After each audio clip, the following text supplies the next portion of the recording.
5 శతాబ్దాల నిరీక్షణ తర్వాత హిందువుల చిరకాల స్వప్నం అయోధ్యలోని భవ్యమైన రామమందిర నిర్మాణం సాకారమైంది. నేడు రామమందిర ప్రారంభోత్సవం అంగరంగ వైభవంగా నిర్వహించేందుకు ఏర్పాట్లు పూర్తి చేశారు.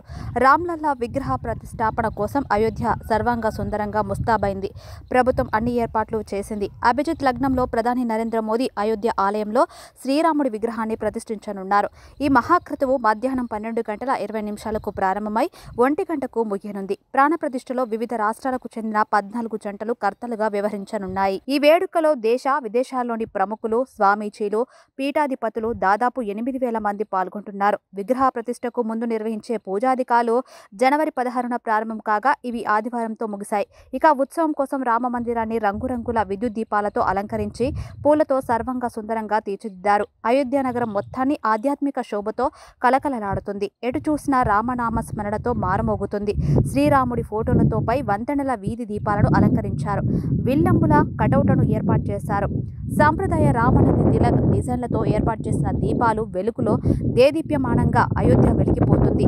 శుభ గడియలు వచ్చాయి. అయోధ్య ధామం తయారైంది. శ్రీరాముడు ఆశీనులవుతారు. రాముడు మళ్లీ తిరిగొస్తారు.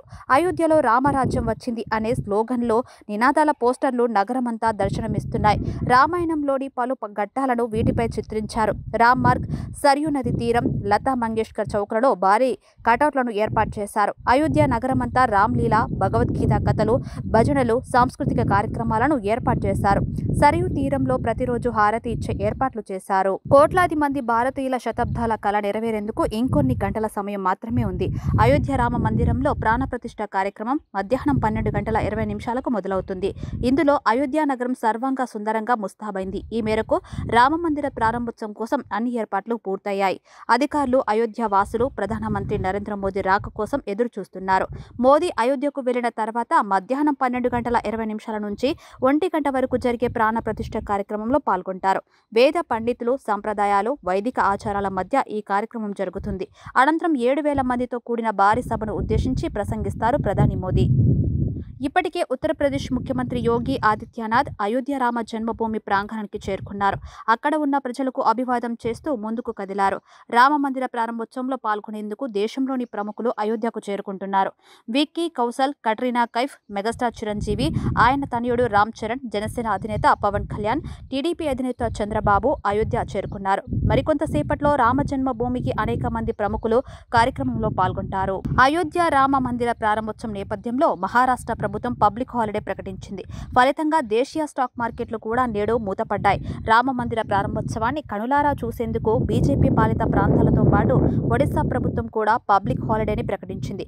కేంద్ర ప్రభుత్వం తమ ఉద్యోగులకు హాఫ్ డే సెలవు ఇచ్చింది. మరోవైపు ఉగ్రవాదుల బెదిరింపుల నేపథ్యంలో కట్టుదిట్టమైన భద్రతా ఏర్పాట్లు చేశారు. బహుళ అంచెల భద్రత కోసం వేలాది పోలీసులను మోహరించారు.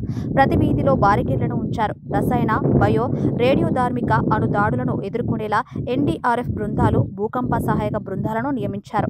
ఎటువంటి ఆరోగ్య అత్యవసర పరిస్థితి తలెత్తినా వెంటనే స్పందించేలా ప్రత్యేక వైద్య బృందాలను సిద్ధం చేశారు. ప్రస్తుతం చలికాలం కావడంతో భక్తులకు, ఆహ్వానితులకు ఇబ్బందులు తలెత్తకుండా వెంటనే చికిత్స అందించేలా బెడ్లను సిద్ధం చేసింది. ఎయిమ్స్ నుంచి ప్రత్యేక వైద్య బృందాలను రప్పించారు. God's given opportunity for my family and we are so overwhelmed. We are really very happy to be here. So anything else? No, that's it. Yeah, already I tweeted. Everything is